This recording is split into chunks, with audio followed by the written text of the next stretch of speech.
Hello everyone, AstroMommy here. So today I have a special little series that I'm going to start on the US presidential election, the astrology of the election that's coming up on November 5th, 2024.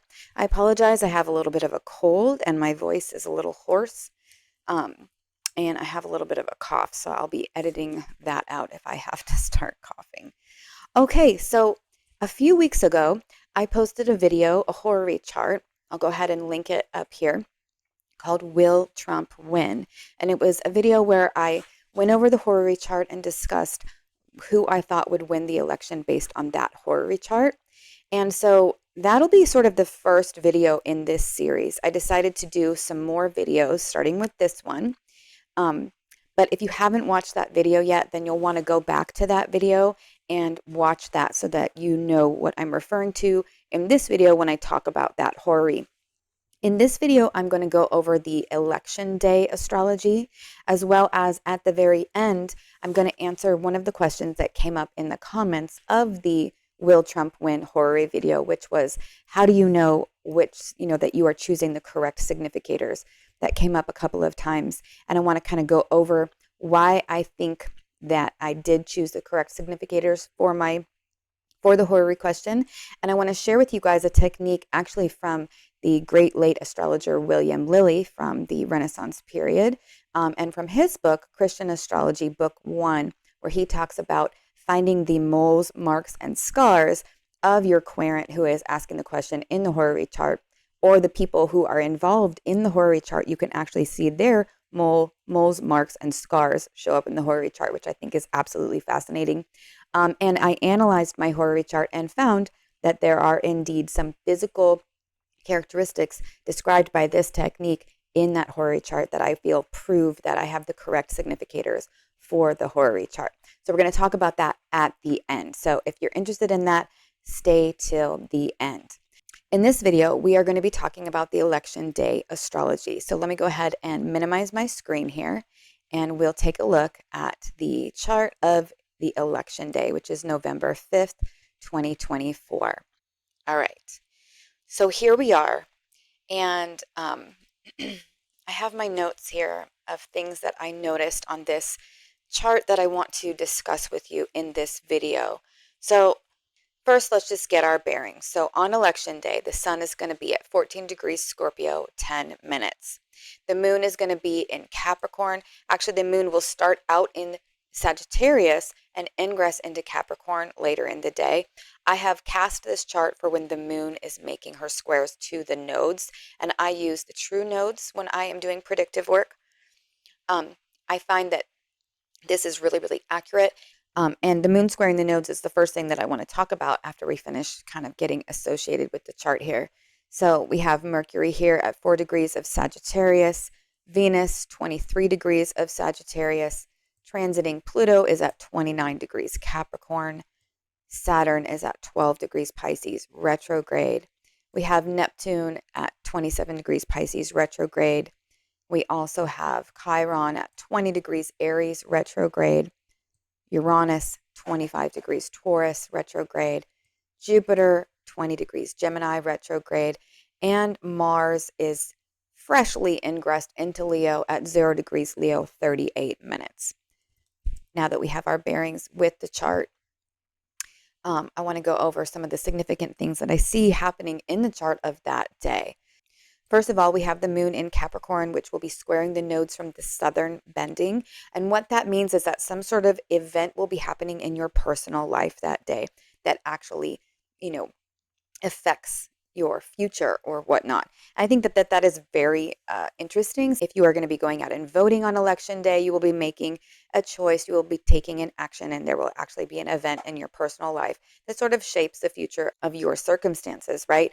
Also, the moon representing the people in mundane astrology. This is the people taking an action in their personal lives that will affect the trajectory of the nation. And obviously, that all makes sense because it's election day. So I think it's really, really potent that the moon is squaring the nodes on this day, and it means that this event will be triggering, sort of a larger scale change in our lives, and that makes a lot of sense with what we're doing, right? So earlier in the day, the moon actually made a conjunction with Venus, and then she also made a square to Neptune. Okay, so that is really significant. It means that on one level, we have a lot of support from friends and family because the moon and Venus together represent harmony and friendship and that getting together with other people and doing something that you love together. So this is actually a really beneficial transit, having the moon and Venus together.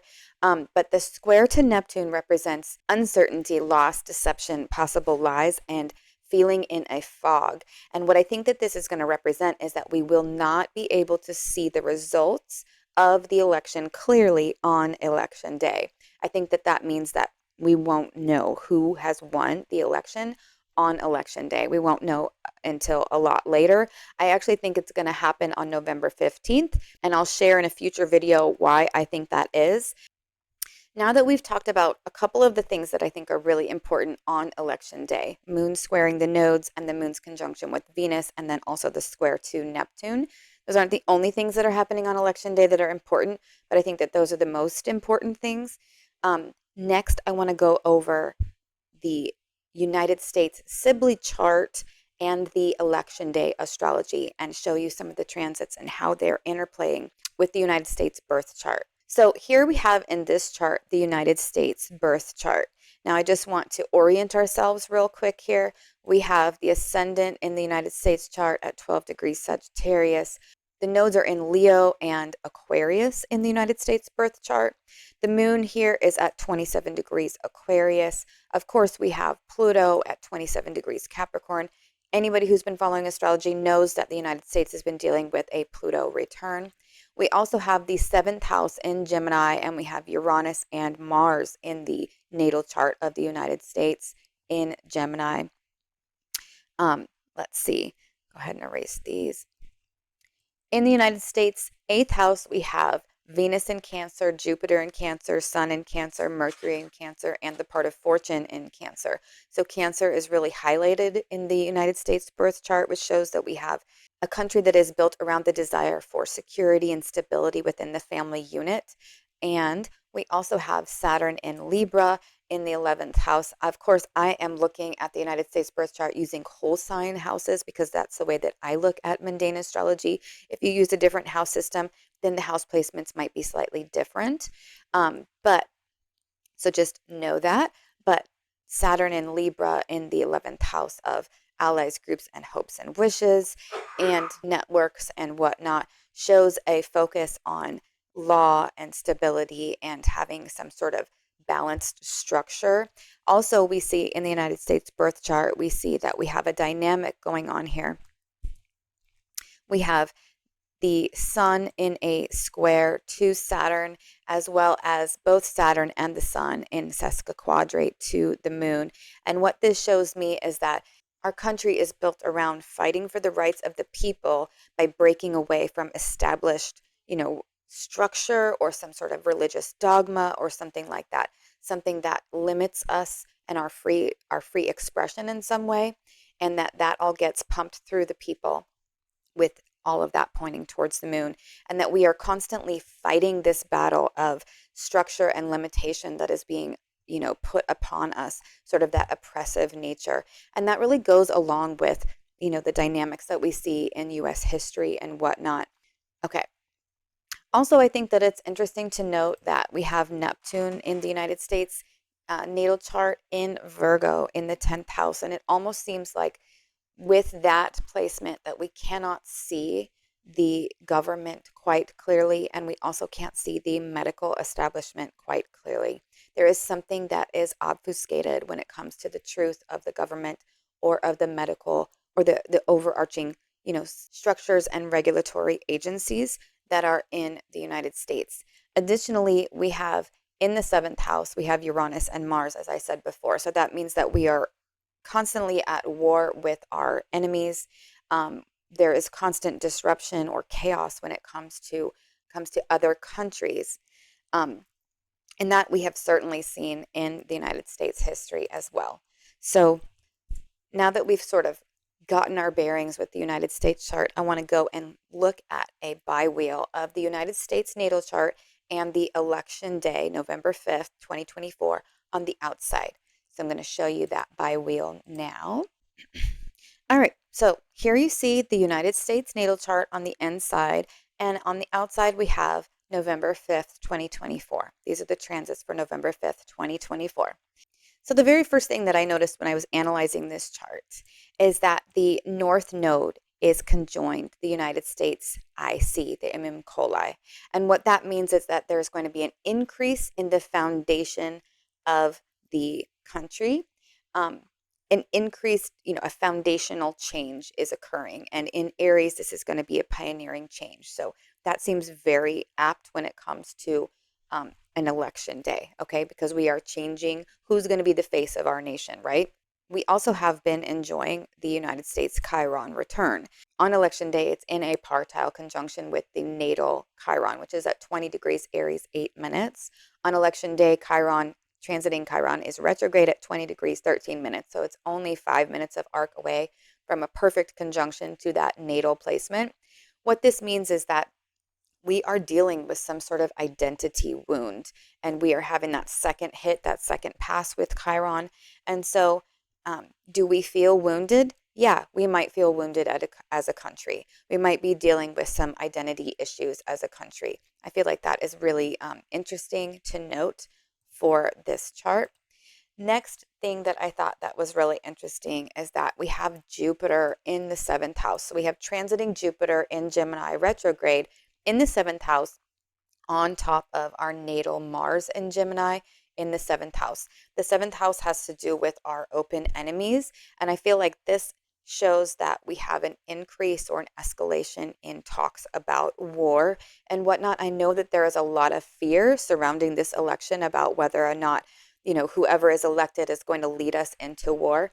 People, we're already at war. If you haven't figured that out, watch more astrologers because we know what's up, okay? Anyway, so I show that this shows me that our enemies are going to be kind of riled up by this election.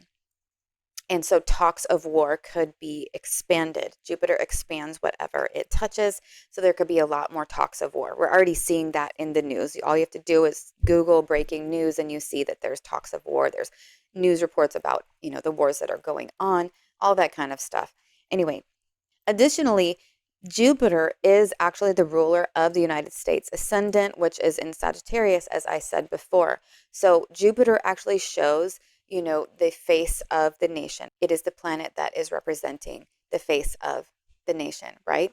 And Jupiter is in detriment and retrograde. So this shows that the United States right now looks weak and looks like it might be going back on things, possibly backpedaling, possibly changing its mind, something like that. And it's not a very strong position, although I love the planet Jupiter and it has wonderful, beautiful things that go along with it, such as expansion and abundance and wealth and prosperity and all of that good stuff. And it also shows that the United States is seen as, sort of an optimistic, jovial country that has, a bunch of hedonistic centaurs at the heart of it or something like that.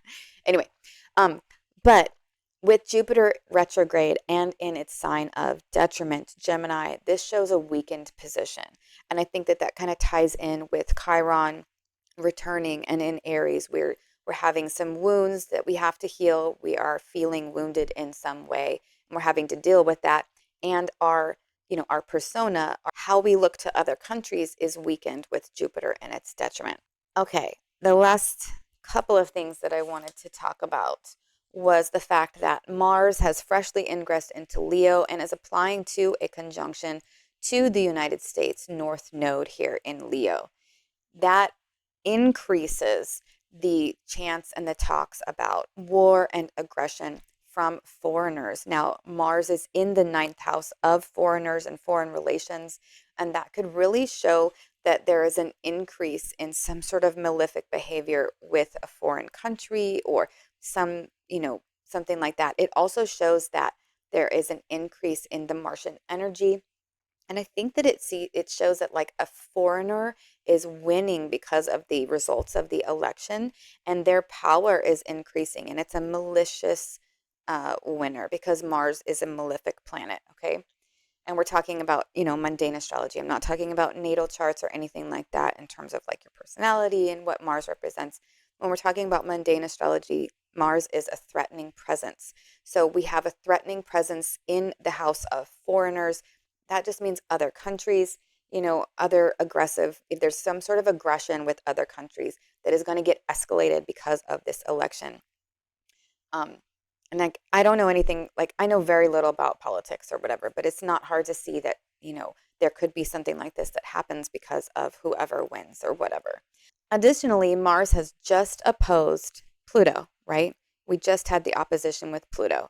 And um, that shows that there's definitely aggression and power struggles that are going on, as well as Mars is the ruler of the fifth house of children, pregnancy, the birth rate, what we do for pleasure and fun in this country.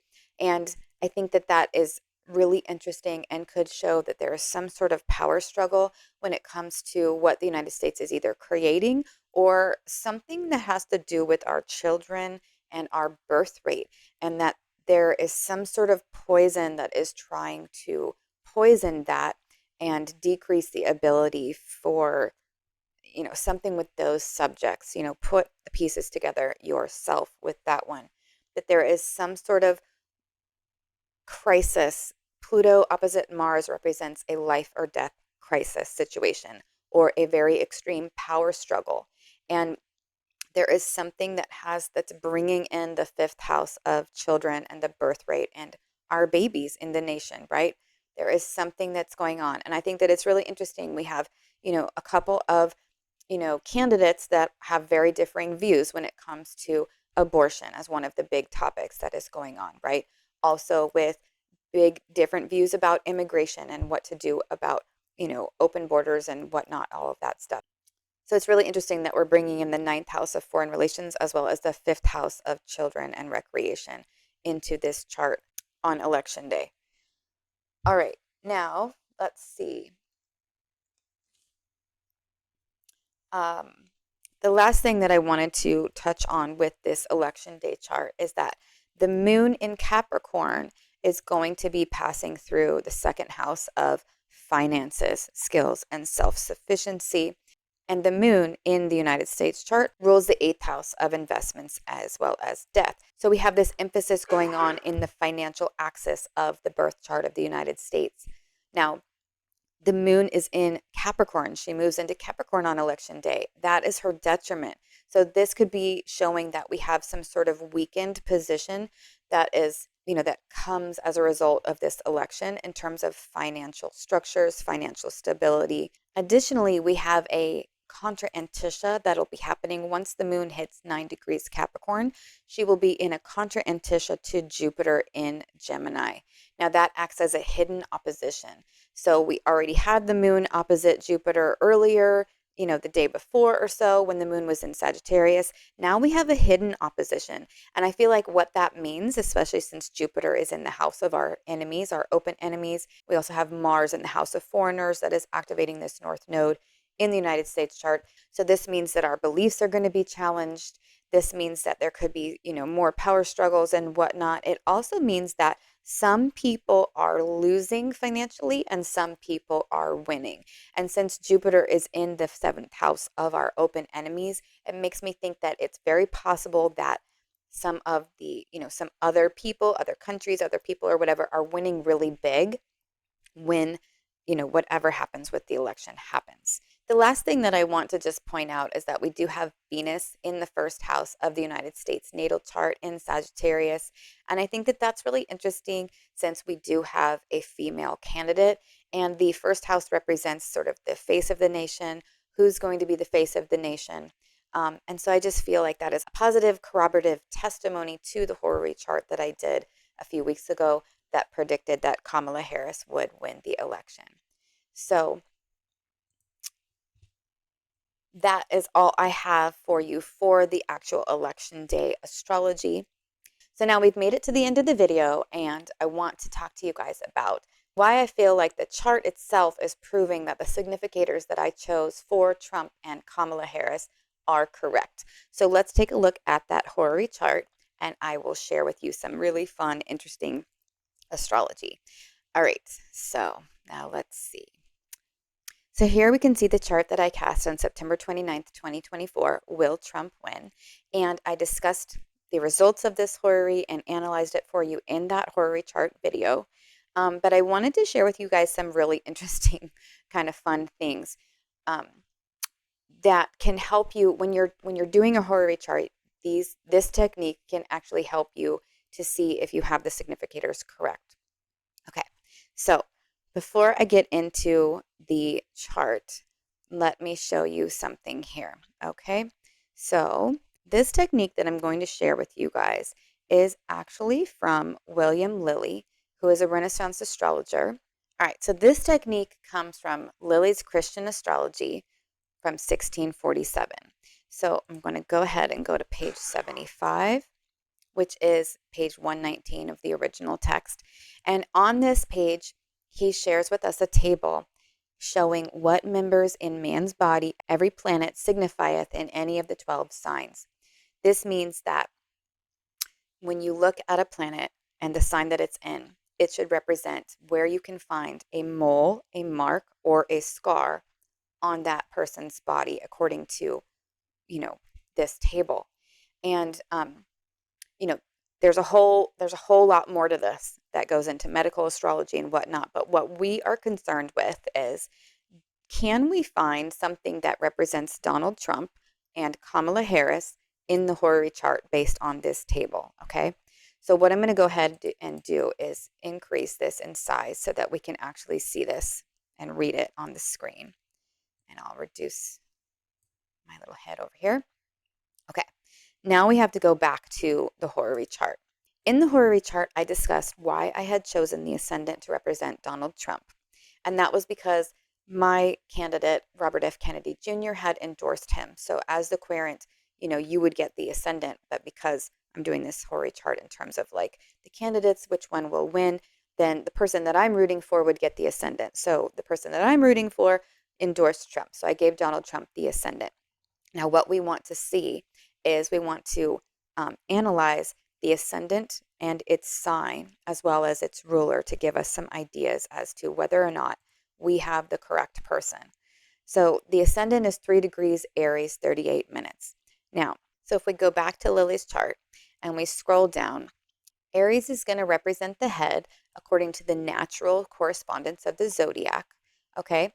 And so we have the head. So there's going to be something on Trump's head according to this. Okay. So we know that we're looking for something we're looking for a mole, mark, or scar, or something that shows up on Donald Trump's head. And then we also have the North Node in Aries also. So this is going to be an increase. Now, Aries is a sign that's ruled by Mars and represents inflammation and redness. Okay, so now let me take you to my little bit of research that I did about trying to see if there was something on Donald Trump's face that would go along with this and show that I had picked the correct house to represent Donald Trump. Okay, so I couldn't find anything that was really current in terms of Donald Trump's physical, health exams or anything like that. Apparently, he hasn't released his health records yet, but I did find this from 2018, and all I'm looking for is, does he have a mole, a mark, or a scar, or something that increases redness on his face, right? And so this will do, okay? And now obviously it's like really hard to find, moles and marks and stuff like that, not on the face, in other parts of the body for people, because, like they don't report on like, oh, he has a mole on his shoulder. Like they don't say that. But if you scroll down here, one of the things that when I was reading through this, I was like, oh my gosh. So one of the things that Donald Trump does have, and you can see it listed right here, is that he has rosacea. Okay.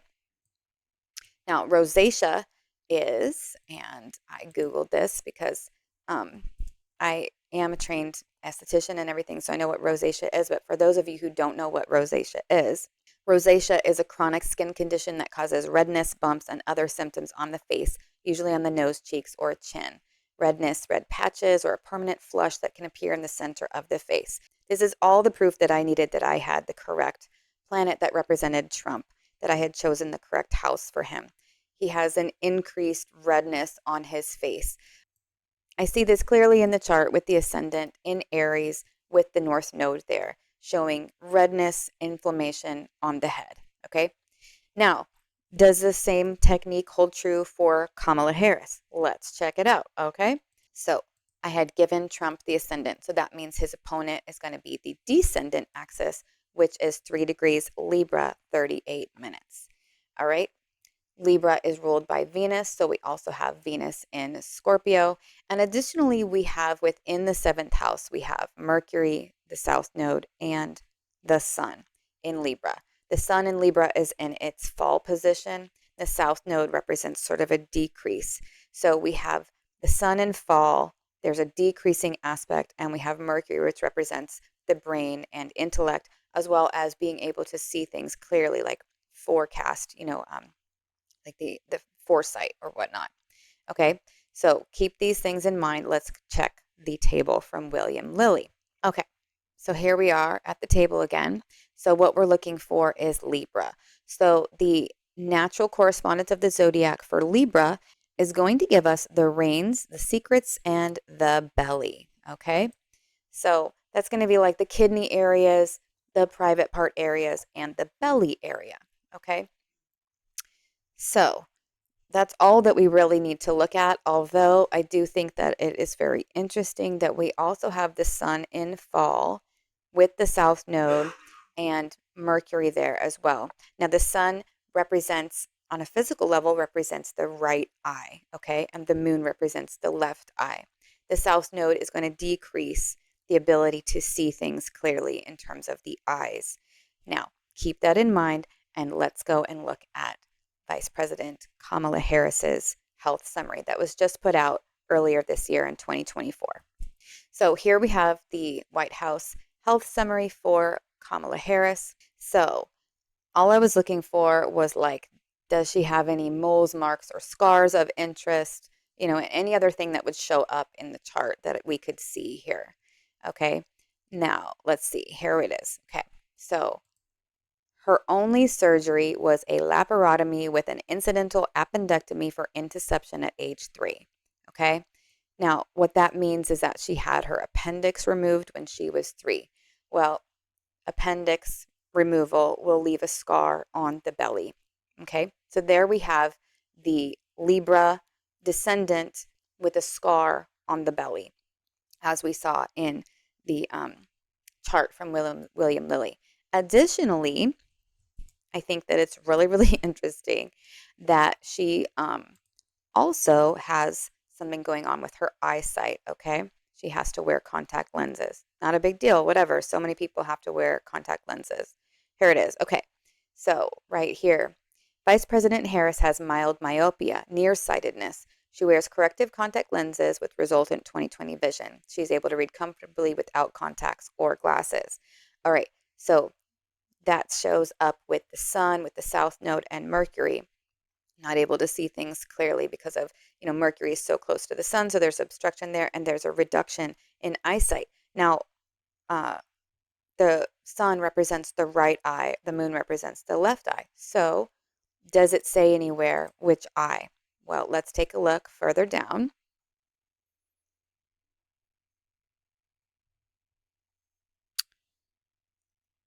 Okay. Right here in this paragraph here is where it discusses which eye is worse than the other. So uncorrected visual acuity is 20/40 right, 20/25 left. So right there it says that her right eye is worse than her left eye. Hello, that's totally in the chart with the Sun, meaning the right eye, in its fall in Libra, conjunct the South Node. Like totally wackadoo, right? But like awesome. All right, so that's all that I needed to see in the chart to confirm that I had the correct chart. So let's go back to the chart. All right, so Trump has rosacea that shows up here with Aries and the North Node representing the ascendant. And Vice President Kamala Harris has corrected eyesight that shows up here with the Sun, South Node, and Mercury, as well as the scar on her belly from her appendix removal when she was 3 years old. And Funnily enough, it's 3 degrees, but whatever. Anyway, so belly scar shows up, eyesight shows up, as well as Trump's rosacea and inflammation on his face. Okay, so those are 2 testimonies within the horary chart that really make me feel comfortable that I chose the correct houses to signify each candidate. I hope you guys enjoyed this sort of overview of the election day astrology and the bi-wheel to the United States natal chart, as well as my corroborating evidence as to support which which house signifies each candidate within the horary chart that I cast back in September. I think that's really fascinating and fun. And I like to look for people's moles, marks, and scars in their natal charts as well as in their horary questions. I think that that is absolutely mind-boggling and fascinating that those things show up. So the next video that I want to put out in this series, we're going to go over Trump's astrology for his natal chart and his, the astrology that's going on for him this year based off of his solar return, his progressions, his annual perfection year, as well as what's going on election day. And then the next video will do the same for Kamala Harris. So I hope you guys enjoy this series. When I have that video out, I will put it right here for you to click on easily and enjoy. All right, take care.